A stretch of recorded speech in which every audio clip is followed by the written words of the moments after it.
Alrighty, so proxying is back. I was wondering how long it would take until we start seeing this with dynamic starts. Um, there's a lot of stuff that you can do in SMITE 2 currently before the minions actually meet at 30 seconds. And buff spawning at 26 seconds is very odd also. So there's a lot of janky stuff you can actually do, but I'm happy that we're starting to see some. Well, I don't want to dive too much into all the different starts that are possible because if you really break it down, it's rock, paper, scissors, and whatever start you're doing is flexible to do whatever you want to do. I don't want to dive into it too much. Let's just really focus on proxying.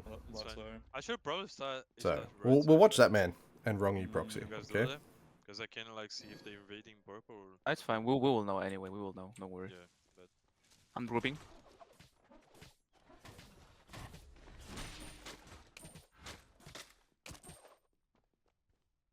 And now we're here. Oh, they're here though. I won the battle. Yes. Oh, I forgot we proxied. So good. Yep. Do we do backs too, or no? That's greedy. Nah. Oh, I should. Okay. So they get the wave, which allows them to double invade. Also allows them to run straight to their buffs now. We'll see if they do. And they do. They run straight to their buffs, right? And their buffs are up, which is obviously best case scenario. And it's kind of crazy that we didn't see any proxies in a open bracket or Swiss bracket in any best of one format. I think proxying is really good in a best of one format. I'm not going to lie. It gives you a massive advantage at the start of the game. But it's not unbeatable. It only works if it's a surprise. That's the thing with proxy. Very easy to plan around. But what we're going to do, I think this was the first... I like how I just cut myself off. What we're going to do is we're going to look at other proxies that we've seen. This was EMEA Stage 1 Week 2. This start, okay, that adapting does, I say adapting, it's a team decision. They always run into speed side jungle. They get deep vision. Normally they I think they get a kill here on Johnny with a mere wall as well. And they're actually not that cohesive. Oh no, they don't. They just get deep vision. And as you'll notice, if you, let's say it's the adapting team, so you know they're going to 5-man group. Look what Benko does here. He paths deep because he knows that, look, they are 5-man grouping. And he goes very far. We'll skip. He goes all the way here, between tier 1 and tier 2. And I think he leaves at 7 seconds. Okay, he goes at 8. 7 is like the best time you can go at. And honestly, solo proxying is so goddamn slow that you need to do a solo proxy between tier 2 and Phoenix for it to make sense. Look, he still has 6 seconds before buff spawn. Bang. He's good to go.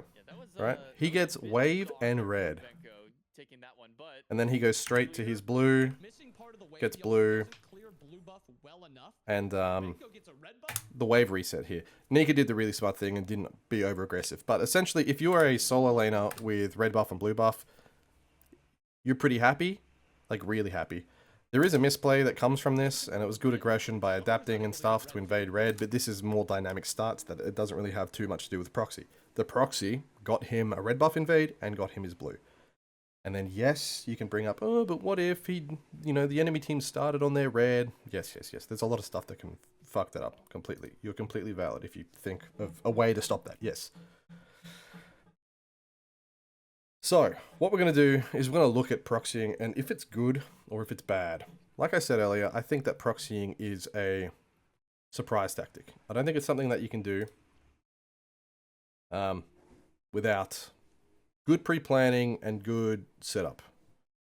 Like, for example, this is the setup from this clip here, the Zapman clip. Okay, this is how Zapman's team set up the map.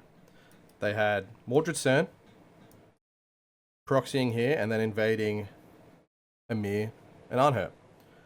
There was kind of a misplay here, but like if you're really going to nitpick it, is that they walked out at 15 seconds. When you can walk out at 12 seconds and still catch the wave, saving you 3 seconds, which means you get to these buffs before they spawn. Which is actually like mega important if you're going to do this, okay? Because they left at 15 and they cleared the whole wave at around 23. And then by the time they got to purple and speed, Amir and Anhur were already on them. One thing you notice, it also leaves this jungle completely unguarded because Susanoo and Barker started here. So if blue team really wanted to, you could send Amir himself to go take both of these camps as well. And then Arnher can probably catch wave. It's very, very dynamic.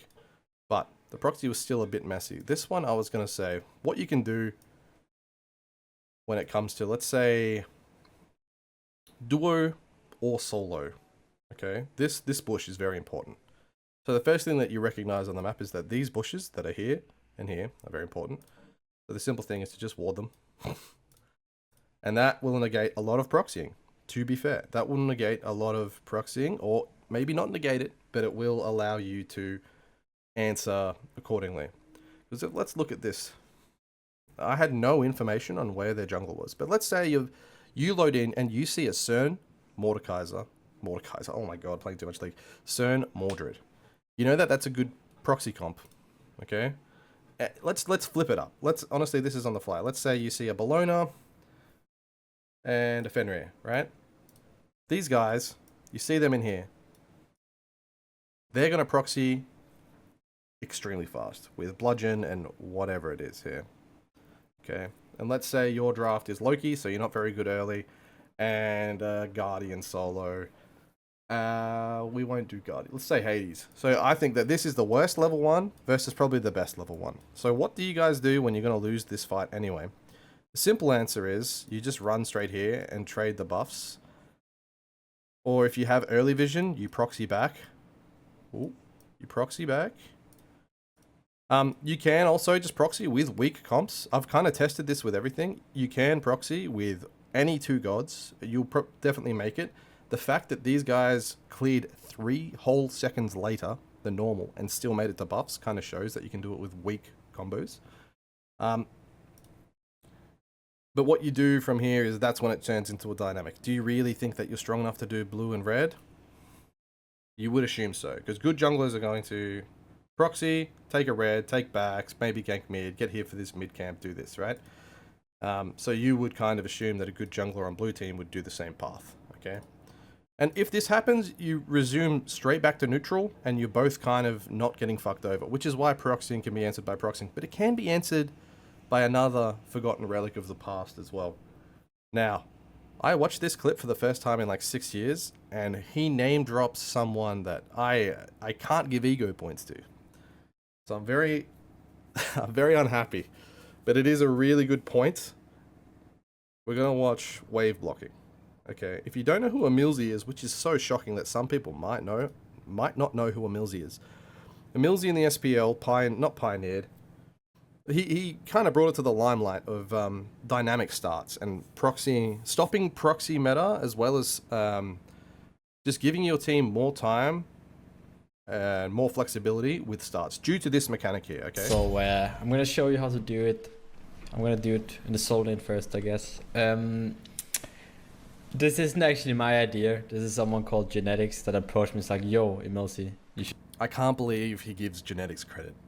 Ruined my day when I heard that. should probably try this. It works. So I'm going to see if I can actually land these blocks. I believe you go like here. And then something like that right there should block it. I'm not too opposite the soul lanes. This might take some time. Minions have spawned. Let's see, wait for 3 seconds, and bam, you got the block. And like Alright, okay, so blocking the whole wave, yeah, it stops the whole proxy. But he does go on else to show the next jump wave. and speed. What lane? Look at this is the mechanic that he kind of but he mainly used this. Can kind of try and pull it off again here. You go here, you kind of find the spot right here where it like lines up, and then bam. So he lets 2 minions pass, and what that does is these 2 minions will die to the enemy wave, or if they're attempting to proxy, they'll end up only getting those 2 minions rather than the whole wave, and then they'll have to run away. Well, they might just ignore the wave completely, you know? So letting 2 minions through gives you this crazy dilemma of what are you going to do? And I am bringing this up in SMITE 2. Yes, that is a SMITE 1 clip, but in SMITE 2, it is possible to do this. It has been done. And it's very, very strong. It's insanely strong, especially if people are playing very telegraphed. Like their draft is super telegraphed like this, like Fenrir Bellona, and they're trying to make an upset in a best of one.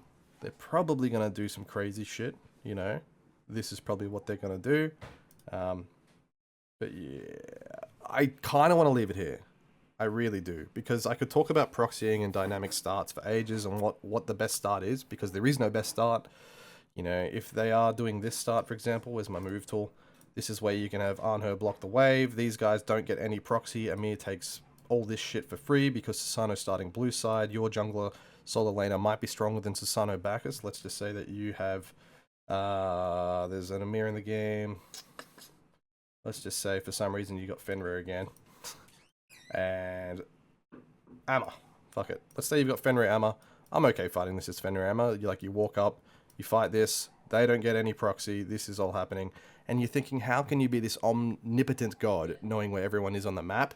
And wards just got buffed. So at the start of every fucking game, I really, really believe that there should be 5 wards on the map, or at least 3 wards on the map, to kind of predict what their comp wants to do versus your comp at the start of the game, as well as warding for your own benefit. So we come back here.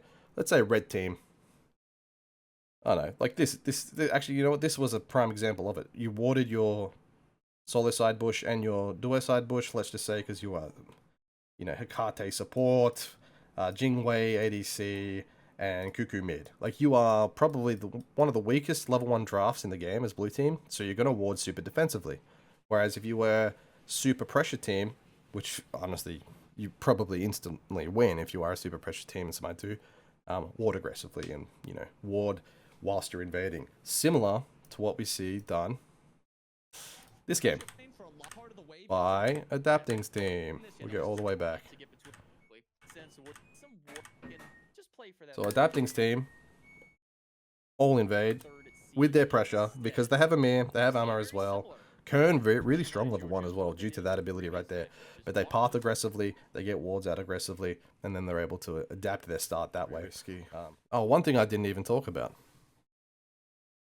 Let's go back to the Zapman state of the map, where Amir and Anho... Wait a minute, Anho's gone. Anho's gone. Okay, Anho's gone. He's back. Amir and Anho start here. If they just had this warded... I'll draw. Sorry. If they just had these guys warded here, or any of this ward, any vision in this side of the map, these guys get absolutely farmed. Like, these guys get absolutely fucked. And if you have early enough vision, super early enough vision, you're able to bring a resource over. Now, that only works if these guys start in the bush very statically, like not really thinking. If you go back to Zap's clip, My team. they did start solo side, teleport over, which is good. You're not, you know, you have the option to, you could proxy solo here, send the solo laner over here to catch a wave, get stuff, but like, this start proxying duo whilst standing near the teleporter, kind of negates the warding that I'm kind of talking about. Now, they will still get spotted, but let's see what time they would get spotted at if there was a ward in the bush. Right side, right? Alright, so 9 seconds. So you still have, what, 17 seconds to adapt? And the way that that works is if, yeah, your jungler is starting speed side. So if you start, quote-unquote, the default start, with speed and purple being looked at, these guys are absolutely doomed in this situation. Because what you would do, you all just sit behind this rock. As soon as they walk out the clear, they're just fucked. They're dead. The proxy starts ruined. You get everything. You get literally everything on the map. So it isn't just a guaranteed win. It is adaptable. But yeah, I love it. I love the dynamic starts. I hope casual fan bases don't get absolutely destroyed by proxying and then get it removed and cry. That's my biggest pray moment. You have to, it's a MOBA, please just be flexible with how you're starting. Please just think critically.